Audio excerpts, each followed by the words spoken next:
Good evening, everyone. Before I start, apologies from our side as our board meeting went longer than expected. Welcome to BSE's earnings call to discuss the Q3 FY2024 results.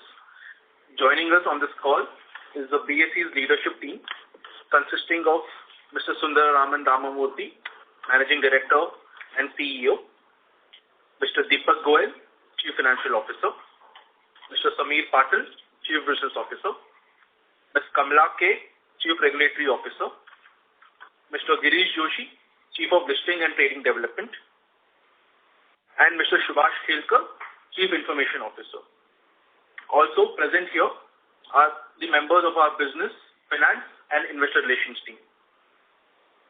Do note that this conference is being recorded and the transcript of this call, along with the earnings release and the presentation, can be found on the investor relations section of the BSE India webpage.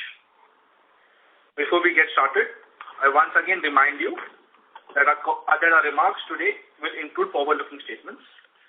Any actual results may differ materially from those contemplated by these forward-looking statements, and any forward-looking statements that we make today on this call are based on assumptions, and BSE assumes no obligation to update these statements as a result of new information or future events. With this, I now hand over the call to Mr. Sundararaman Ramamurthy, Managing Director and CEO, to give a brief overview of the company's financial and business performance for this Q3 FY2023-24. Thanks, Anand. Good evening, everybody, and a warm welcome to all our esteemed stakeholders for joining the call today. It gives me great pleasure, as always, to address you all today. I am happy to say that 2023 has been crucial in laying the foundations for the future growth of BSE. We have successfully initiated a significant milestone by laying the foundation of our equity derivatives segment. Our achievements in 2023 paved the way for the next steps to be delivered in 2024. We have a strategic plan with the expansion of our core data center and onboarding new members in our trading business.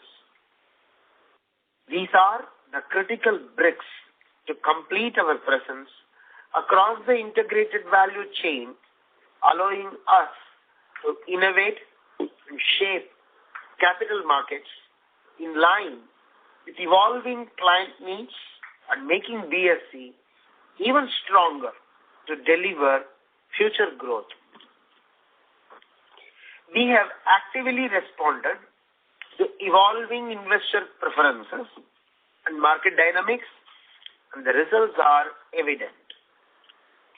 The key driver of our growth has been the performance of our equity derivatives contract, that is, Sensex and Bankex. As you recall, we relaunched these derivatives in the month of May 2023 with the aim of providing investors with enhanced flexibility and hedging opportunities. This move has proven to be immensely successful, exceeding all our expectations. I am particularly delighted to announce that BSE ranks second among exchanges globally, and our flagship index Sensex ranks fourth in terms of derivatives contracts traded in 2023, according to the data published by Future Industry Association. It also gives me pleasure to inform you that Sensex derivatives is still growing and broke its record on 2nd February 2024 when more than 49 crore contracts traded, representing a notional turnover of rupees 356 lakh crores and a premium turnover of rupees 27,500 crores. Our trading systems also processed more than 220 crore orders and 9.6 crores trades. Since the relaunch, 375 members have traded BSE derivatives representing more than 23 lakh UCCs. The BankEx contracts has also generated significant interest. Expiry day change to Monday on October 16, 2023. Today, in its 17th Monday expiry, the BankEx contracts created a new record with 9.7 crore contracts traded, representing a notional turnover of 75.7 lakh crores. We are constantly monitoring its performance and revise its like we did with our Sensex contracts. One crucial area requiring our immediate focus is further diversification of our participant base. We haven't yet seen the full spectrum of market participants actively engaged with our derivatives platform. Expanding our member base is a top priority for us in order to build liquidity on non-expiry dates and longer-dated contracts. As a part of our commitment to providing the fastest, most reliable, and cost-effective trading experience, we are investing in developing a good co-location facility.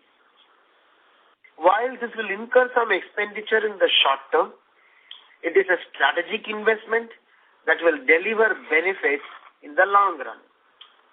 We are confident that this will solidify BSE's position and drive our continued growth in the years to come.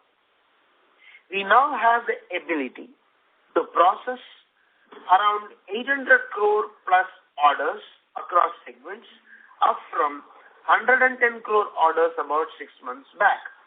In terms of trades, we have upgraded our capacity to handle 18 crore trades from 2.25 crore trades about 6 months back. Let me now start with financial updates. I'm happy to inform that BSE has achieved another milestone, breaking our previous quarterly revenue record, achieving revenues of rupees 431.5 crores compared to rupees 245 crores in Q3 FY23, a growth of 76%. Similarly, BSE's operational revenues have grown by 82% to rupees 371.6 crores, driven by strong volumes in equity derivatives, and mutual fund distribution segment.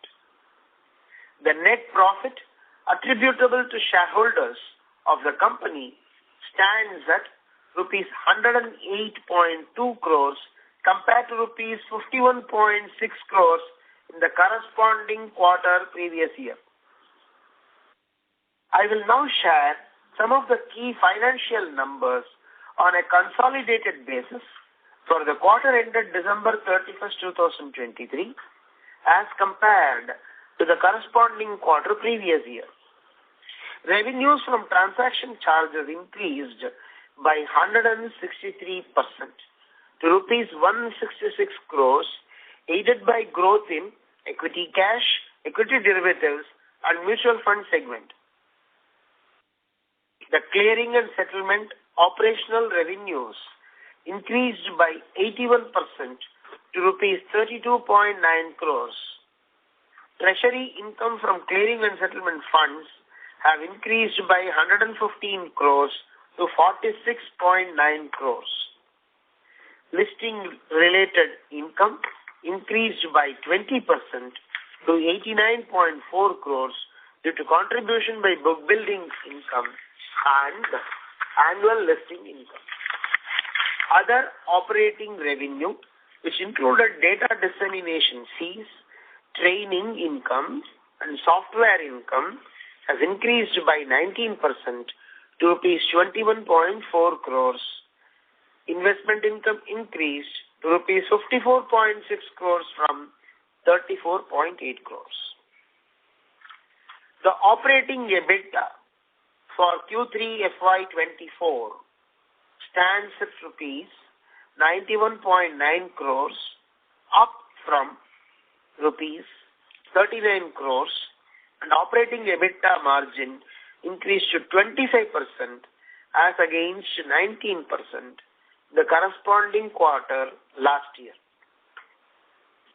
Similarly, the net profit margin improved to 25% from 19%. I also want to apprise you of two key factors that impacted our profitability. One is contribution to core SGF. BSE's clearing arm, ICCL, had to contribute an amount of rupees 91.7 crores for Q3 FY2024 towards its equity and currency derivatives segment. This is 67% higher compared to entire previous financial year. Second is clearing and settlement charges. As you know, these charges are a function of the fee levied on the clearing and settlement services provided by Clearing Corporation. BSE has incurred a cost of rupees 63.8 crores on a standalone basis compared to rupees 40.2 crores in the previous quarter. On the business side, let me start by covering our primary market segment. BSE platforms continue to remain the preferred choice by Indian companies to raise capital by enabling issuers to raise rupees 4.12 lakh crores by means of equity and debt bonds, commercial papers, etc. Moving on to our trading segment.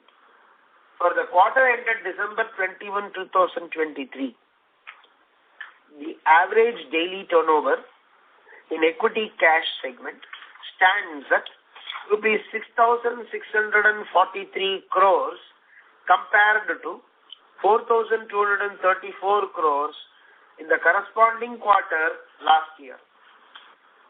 Like I mentioned earlier, BSE equity derivatives volumes have picked up with average daily turnover growing up to rupees 71.14 lakh crores in terms of notional turnover as of December 2023. The average daily turnover in currency future stands at rupees 5,558 crores as compared to 20,937 crores in the corresponding quarter last year. Now, let's get into our mutual fund distribution segment, which continues to do well. BSE Star MF delivered yet another quarter of record revenues and performance, up 55% year-on-year to reach rupees 32.84 crores. The total number of transactions processed by BSE Star MF grew by 60% to reach 10.99 crore transaction in Q3 FY24 from 6.86 crores in the corresponding quarter last year. BSE market share stands at greater than 85% among exchange-distributed platforms.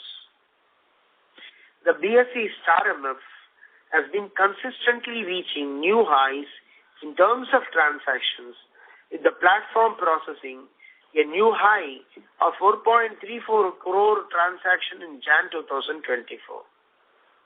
On an average, the platform processed 3.2 crore transactions per month in current financial year as compared to 2.2 crores in the previous financial year.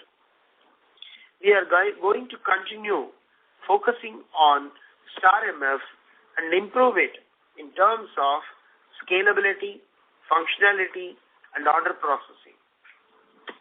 The BSE group, directly or via subsidiaries, also had its presence in other related business, including India International Exchange, India INX, BSE's exchange at Gift City, BSE eBix, insurance distribution platform with eBay Sync, the Hindustan Power Exchange, HPX, in association with PTC India and ICICI Bank, BSE e-Agricultural Markets, BEAM, spot platform for trading in commodities, and BSE Administration and Services Limited.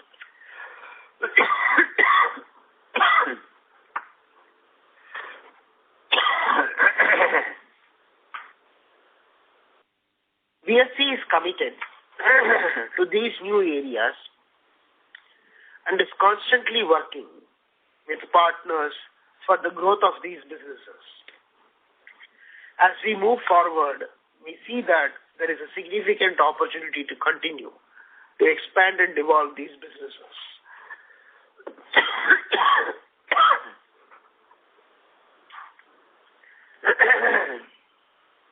In closing, I want to say that 2024 will be another transformational year for BSE. With the projects we are implementing, the plans we are preparing, which I am confident will shape the future of BSE Group. All of us will be working hard on numerous transformative projects, including expansion of data center, a new mutual fund platform, enhancing our data and index business, numerous regulatory projects, and improving our clearing and settlement services. I am certain that our diversified business model, our hard work, and our agile operating culture, combined with our continued cost discipline, will allow us to shape the capital markets for future. With these updates, I now hand over the call back to Anand. Thank you so much, sir. With these updates, I would like to open the floor for questions and answers. Thank you. Sure. Thank you very much. We will now begin the question and answer session. Anyone who wishes to ask a question may press star and 1 on the touchtone telephone. If you wish to remove yourself from the question queue, you may press star and 2. Participants are requested to use handsets while asking questions. Also, before we begin, we'd like to request participants to please limit your questions to 2 per participant. Should you have a follow-up question, we request you to rejoin the queue. Ladies and gentlemen, we will wait for a moment while the question queue assembles.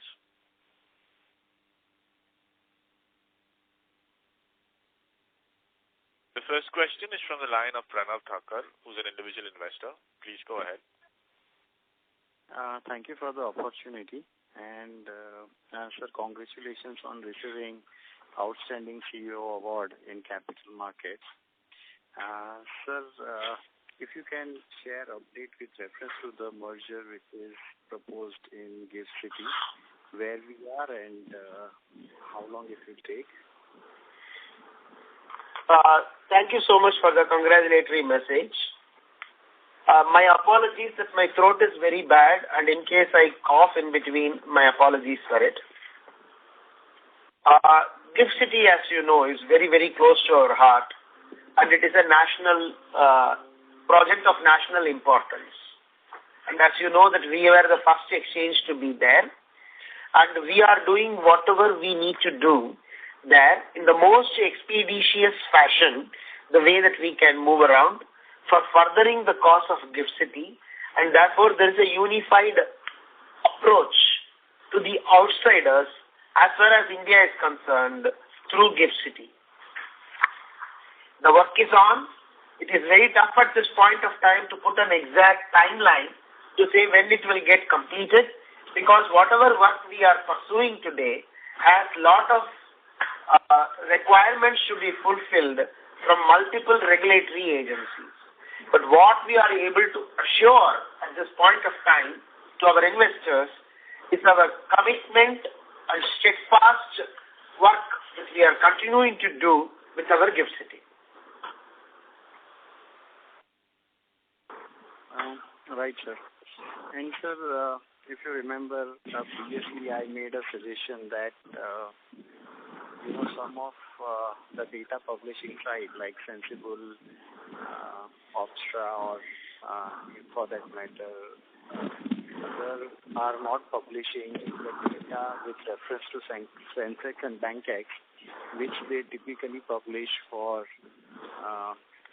Nifty, Bank Nifty, or Fin Nifty.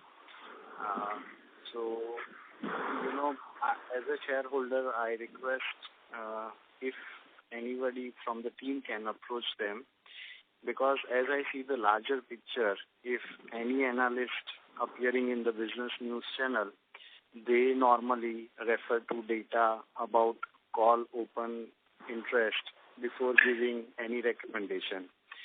So the frequency of the calls which are coming on Sensex and BankX are comparatively very low, or you can say almost negligible. So if we can do on that front, please. No, thank you so much for your kind suggestion. We value your suggestion and we will take your advice. We have been continuously putting our efforts to any agency who wants our data to provide it. And we also proactively approach agencies for providing the data wherever it could be of service to the investors. We totally take your advice, and we will continue our efforts and journey towards making visibility of BankX and Sensex to increase. It is one reason probably could be is the other products which are typically covered are 23-year-old or 20-year-old products. Since we are in the initial stages of growth, probably it is taking time. With good people and well-wishers like you and our efforts, I think soon we will be able to get more popularity for Sensex and BankX. Thank you so much once again for this. Thank you. A reminder to participants to please limit your questions to 2 per participant. The next question is from Devesh Agarwal from IIFL Securities. Please go ahead. Thank you for the opportunity, sir. So my first question is around the equity derivative segment. If you could share the blended tariff for the quarter as well as the payment that we have made to NSE for the clearing and settlement for the third quarter, just for the equity option segment. Sure. So the blended numbers and all keep on changing. If they keep on changing, I think we have put still whatever it is in the presentation. 1 minute, let me refer to the number and tell you. It is Around 2,000. Kindly give me a minute. 2145. Currently, it works out around 2145. But what I need to tell you is that these numbers can keep on changing because the mix is going to change, and therefore this will change. And with regard to what we pay to the clearing corporation at this point of time, it comes to around per crore.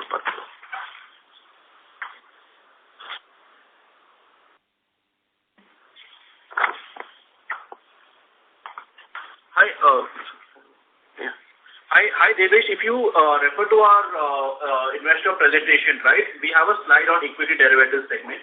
So if you can see, we have the total revenues that we have given, that is 34.2 crores, and you can see the premium turnover, that's around 4,300 crores.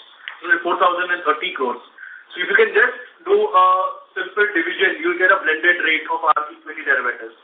And also, as you know, we have a slab-wise structure for our Sensex derivatives, and we have a flat fee of 500 rupees per crore for banking. So this is the blend that is coming also as of now.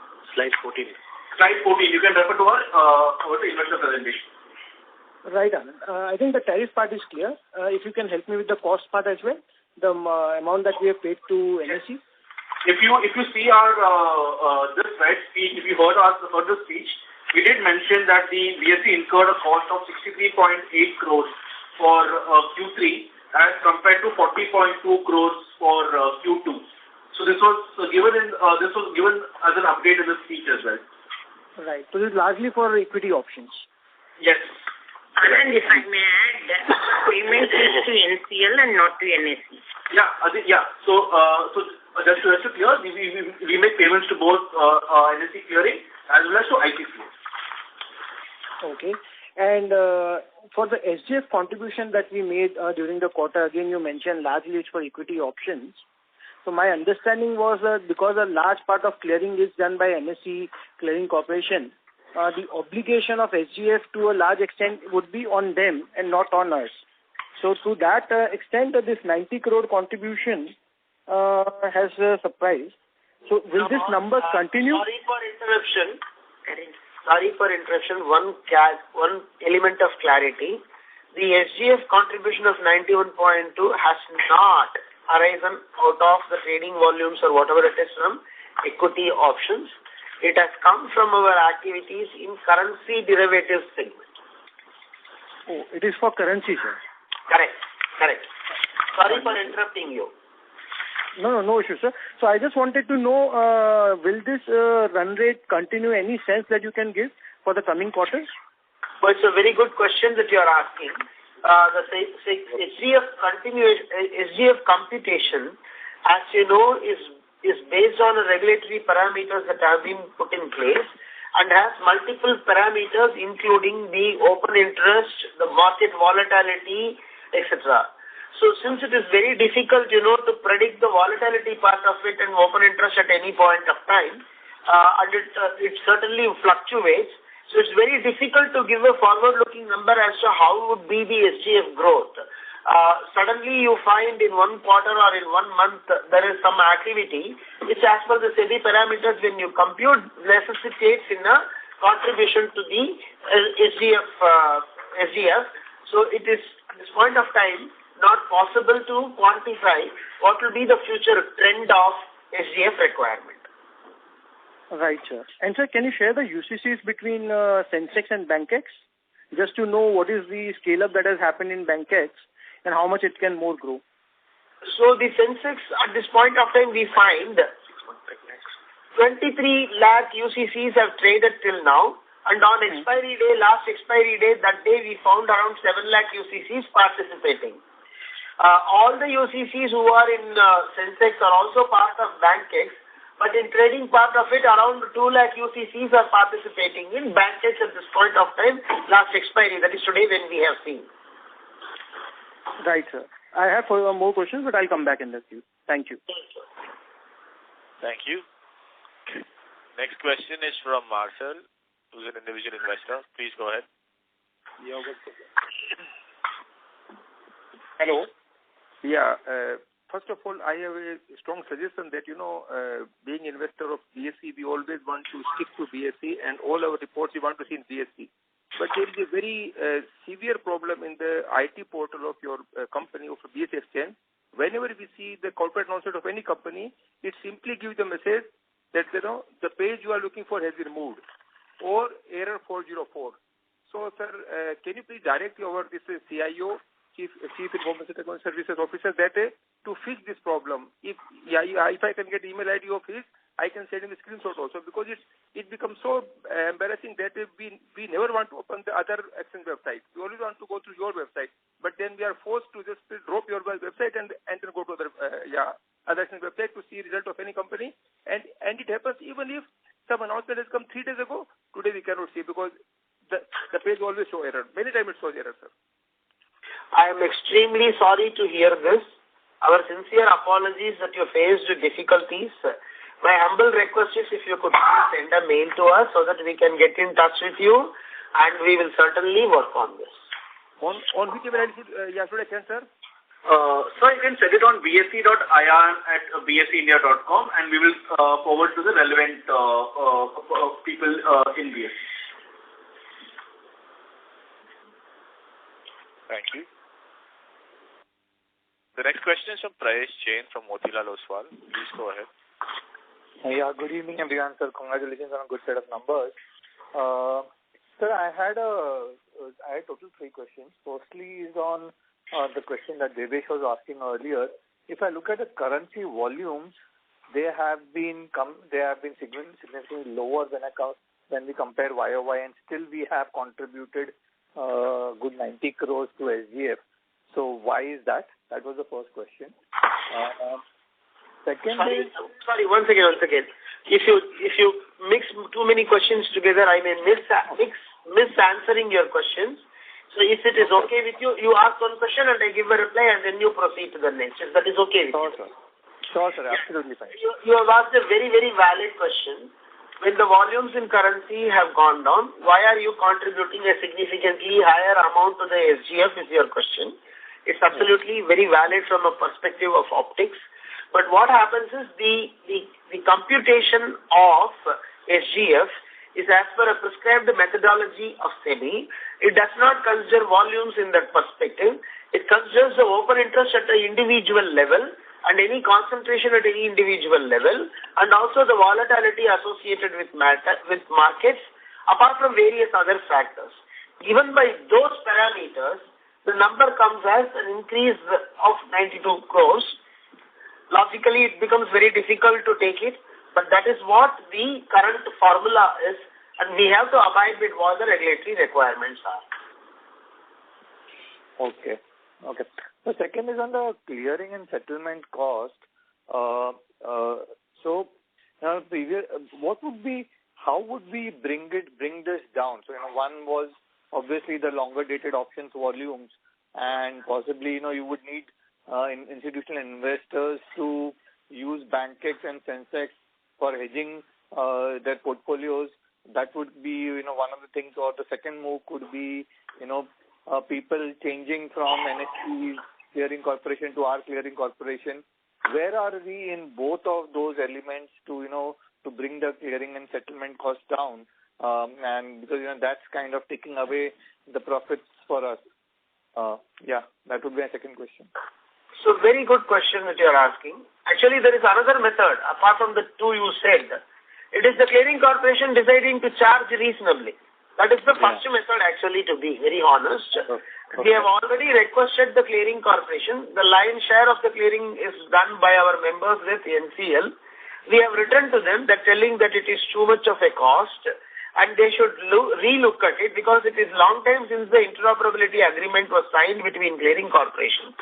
And it is time to review that, and we have been requesting for a review. So that we will continue to pursue. With regard to the institutional volumes, it is more important than even from a clearing and settlement perspective. In order to ensure, first of all, there is a volume growth, there is sustainability, there is scalability, and there is open interest across all expiries. It is very important to increase the institutional presence in the derivatives market. We are working seriously with foreign participants, foreign direct FDI clients. The reason is Indian domestic institutions do not have large scope for trading in equity derivatives.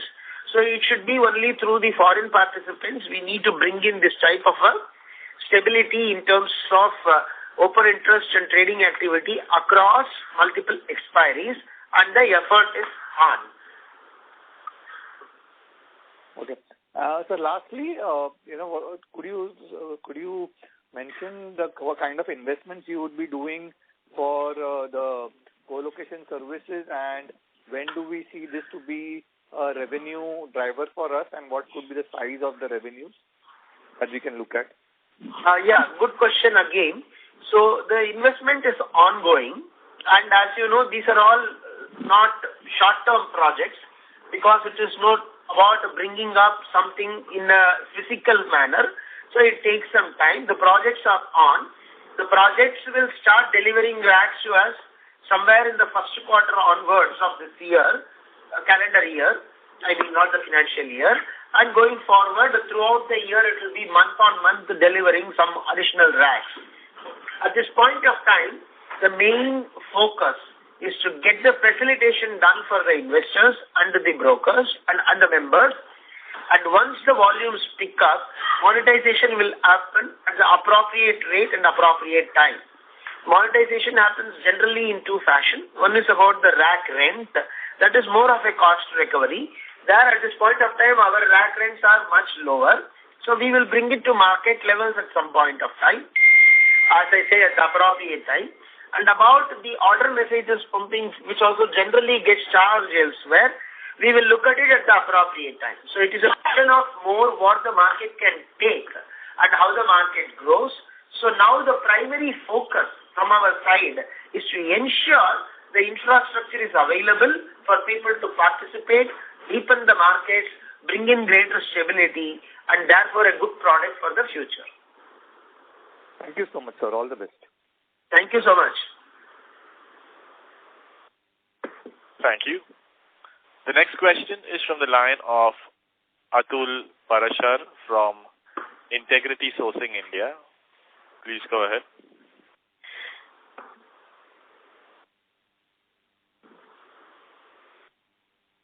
We seem to have lost the line from Mr. Parashar. We move to the next question. Next question is from Santosh Keshri from Keshri Finance. Please go ahead.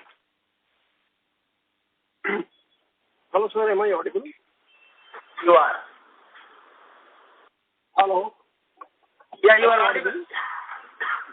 You are audible, sir. I just have two. Okay, great. So I just have two questions. One is that what is the net cash balance of the BSE as of 31st December? That's my first question. So I'll ask my CFO to see. I think what you are asking is what is the net cash balance. I don't know whether I understand the question well. I'll ask my CFO. So Santosh, at this point in time, we are maintaining a net cash surplus of about 2,000 crores. Okay, great. Well, my second question is about the distinction between treasury income and your other income that you were showing in the presentation. So, if you can just clarify on this way.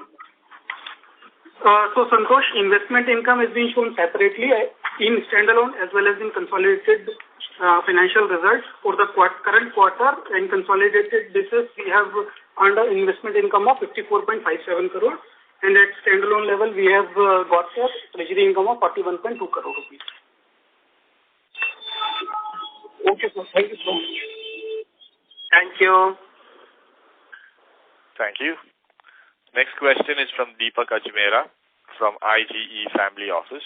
Please go ahead.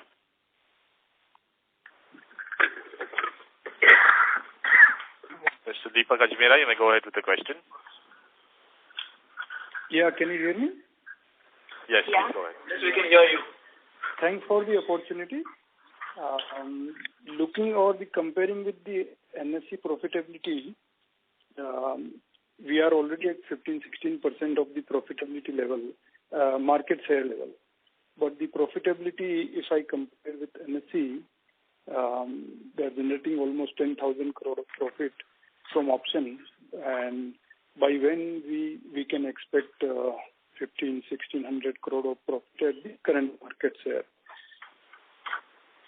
Honestly, I don't think I have a reply for this, because if you would have recalled my previous conversations as well, we are doing it from the perspective of providing a marketplace which is vibrant, which helps in addressing concentration risk and provides very good complementary product. That is the way we are measuring our success, and incidentally that gives rise to the profits. So our focus will continue to remain the same, to make BSE vibrant and provide a very good vibrant complementary product which helps in reduction of concentration risk. How much it will contribute to profitability? Is the profitability comparable? They will be very difficult questions because of the simple reason. If you look at the contribution of profits from the top line to the bottom line, with increasing profitability, exchange being fixed cost business, the marginal contribution to the bottom line by every rupee added to the top line goes on increasing. So it is a question of how we are able to make the products of BSE relevant and vibrant so that we get into the trail of increasing marginal contribution of the top line to the bottom line. So that will be our continued effort. I ask this because lots of scope is there on the charges side also, and on the mainly on the charges side. Currently, we are charging much less charges, and it doesn't impact as such the turnover, whether it is charged 3,000 rupees or 2,000 or 500. So that's one the one point. It's a very, very fair point that you are making. Yes, we do feel that there are a lot of good opportunities for us to increase the revenue of BSE. We look at revenue from two perspectives. How we are very careful and conscious about spending. The cost part of it we are very careful about. And in respect of revenue, as I promised to the shareholders at some point of time in the last quarter, at appropriate time we will start charging for derivatives. We have started charging. We have made a beginning. We very closely watch the market and its behavior based on whatever we are doing, and based on market feedback, based on the voice of customer, we will be very much considering whatever appropriate levies to be made from time to time, and that will certainly show up in the increased profitability. Thank you very much. Wish you all the best. Thank you so much. Thank you. The next question is on the line of Jayant Kharote from Jefferies. Please go ahead. Thank you and congrats for a great set of numbers, sir. Two questions from my side. One is just digging on the SGF piece a little more. Is there a part of the 91 crore which was towards currency derivatives, or was all of it towards that? And secondly, what we've seen, our currency derivative ADTV has been sort of consistently or steadily moving down. If you're moving on the same trajectory, it's fair to assume that the SGF piece will be at least as far as these levels or lower and not more than this? Your second part of the question was not audible to me. First part was audible. In the first part, you asked whether it is all because of currency derivatives or part of it towards currency and part of it towards equity. To clarify, it is all because of currency derivatives. The second part of the question was not properly audible. If you could please summarize and repeat again, I'll be very happy to answer. Yes.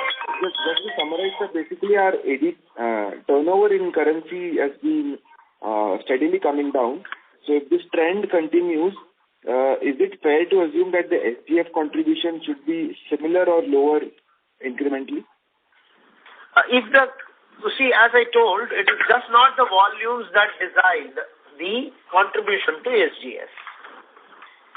As you have observed, the volumes have come down, but still the contribution has gone up. So it may not be that fair to assume that if the volumes continue to go down, there will be no SGF contribution to currency segment. No, sir, I didn't say no. I said similar or lower, but not more than this.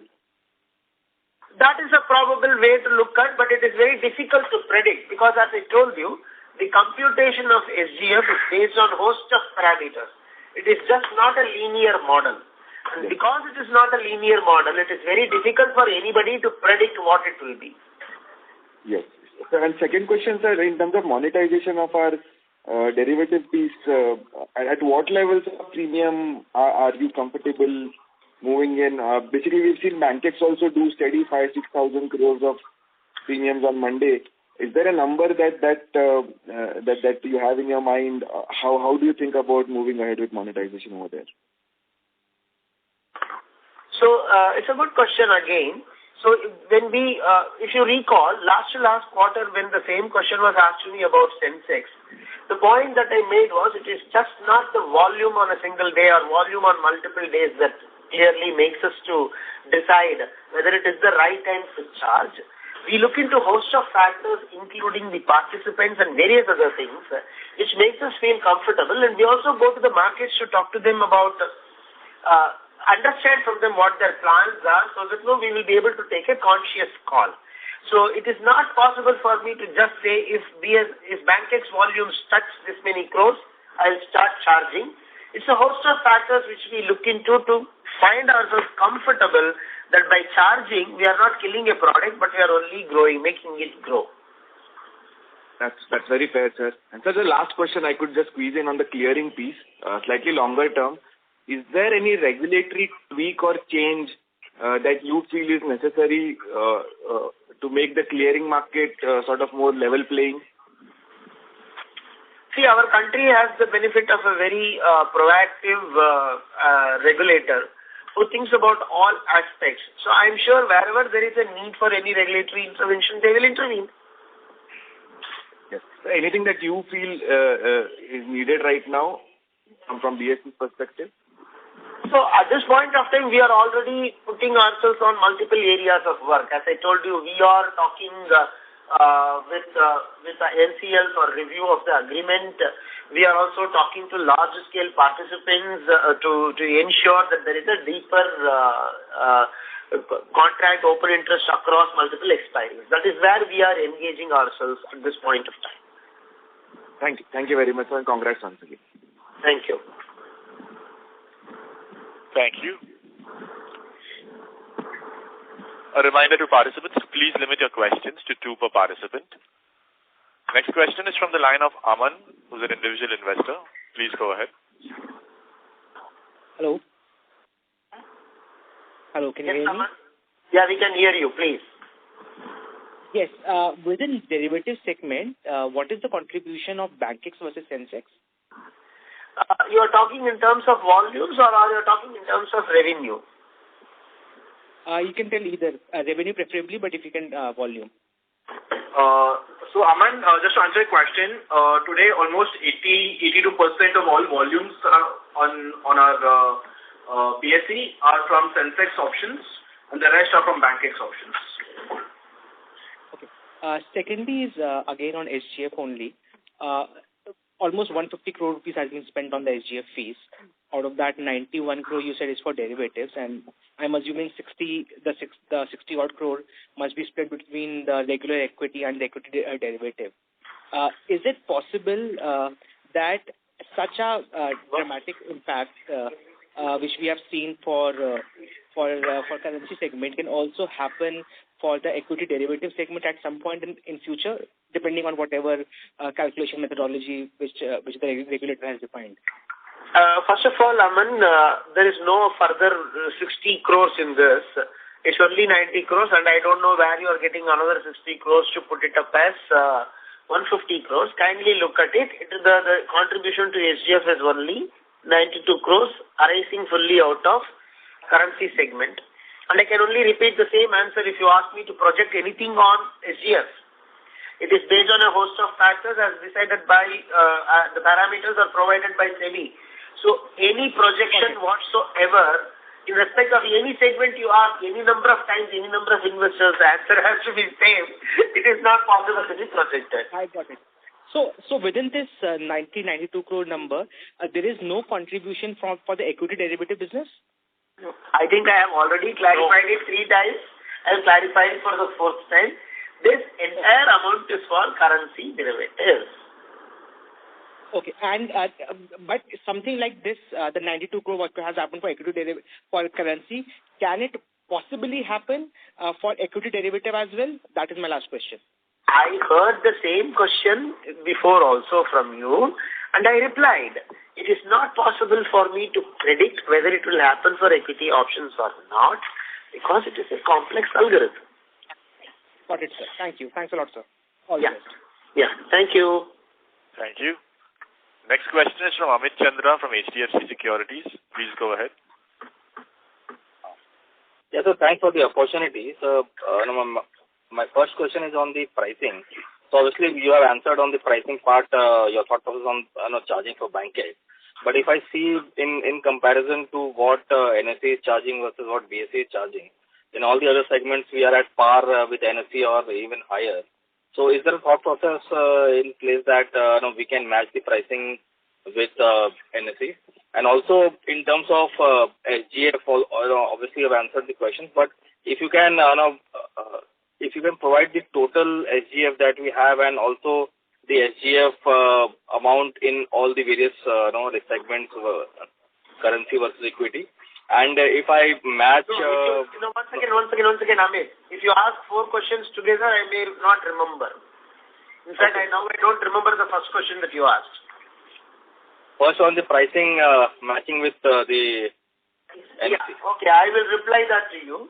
As I told you, it is not a question of benchmarking game with NSE. It's a question of the product and what impact the pricing will have on the bid-ask spread. How much of bid-ask spread increase will happen if there is a cost from the exchange? How much it will impact liquidity? At what levels the bid-ask spread increase will not matter for the liquidity perspective? These are the points that we look into before getting into charges. So simply to say that NSE charges are this and BSE charges should be same as that may not work, because in the interest of the product's liquidity is paramount to ensure. So I will not therefore be able to immediately answer, because of these every day go on evolving. The liquidity keeps on evolving, bid-ask spreads keep on evolving, the depth evolves. So that is what we look for. When we look for all these factors, the depth, the participation spread, the bid-ask that come, the liquidity available across strikes, all that we bear in mind before deciding. At the appropriate time, the charges will certainly be levied for Bankex. Second was on the SGF spread between the various segments and where we are underfunded and where the funding is appropriate. And also, if I just compare with the other exchange, they have almost doubled the SGF in the last 1 year. So, can we see our SGF also doubling from here on?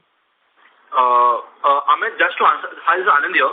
Just to answer your question, the contribution to our SGF is available on our clearing corporation websites.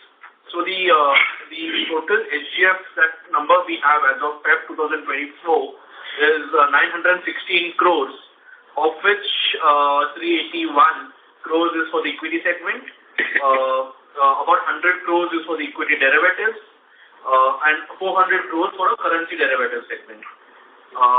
So obviously, if you see the trend, even our core SGF has kind of doubled over the last 1 year, and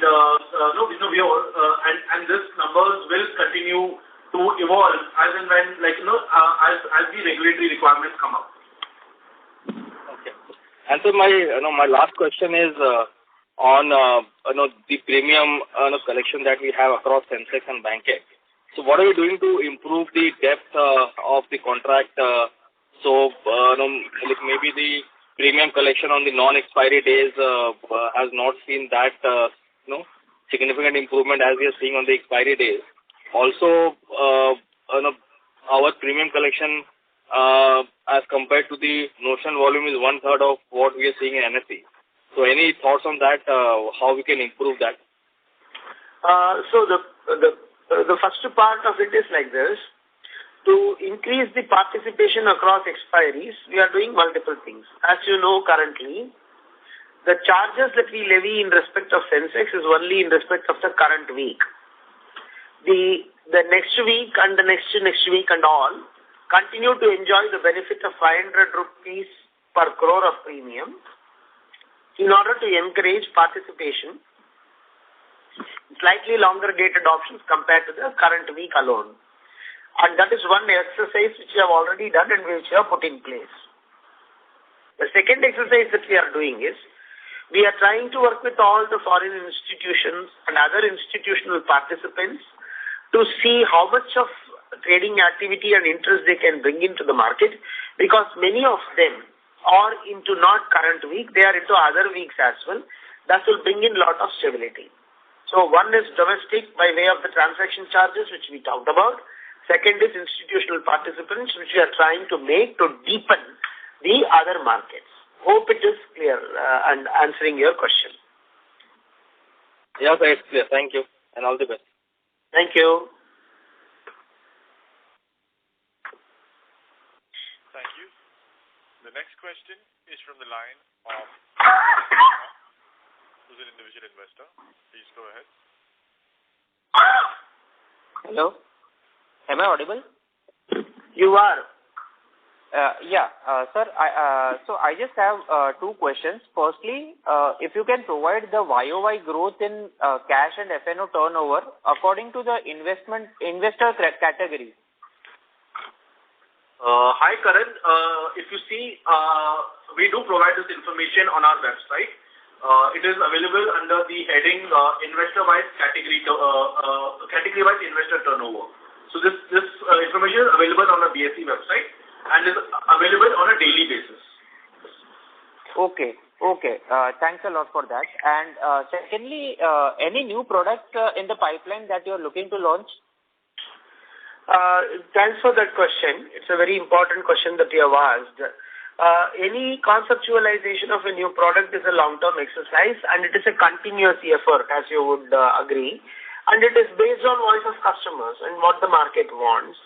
While we continue to engage with market participants in understanding their need for a new product, it is very important for us at this point of time to understand that just October onwards, which is Bankex trading, which is around 3 to 3.5 months, and the Sensex is not even full year of operation since we instituted the change.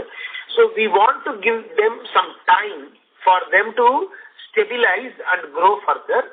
Once it is there, based on the continuous exercise that we are doing with the market participant in understanding their needs, we will come up with product propositions which can add value to the market.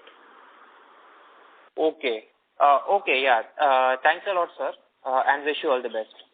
Thank you so much, Karan. Thank you very much. We'll take that as the last question. I would now like to hand the conference back to Mr. Anand Sethuraman for closing comments. Thank you, Rayo, and thank you very much for joining us today. We have taken all the feedback that you guys have given us, and we'll try to incorporate it in our presentation. If you have any more questions, please feel free to write to us at bse.ir@bsenia.com. Thank you.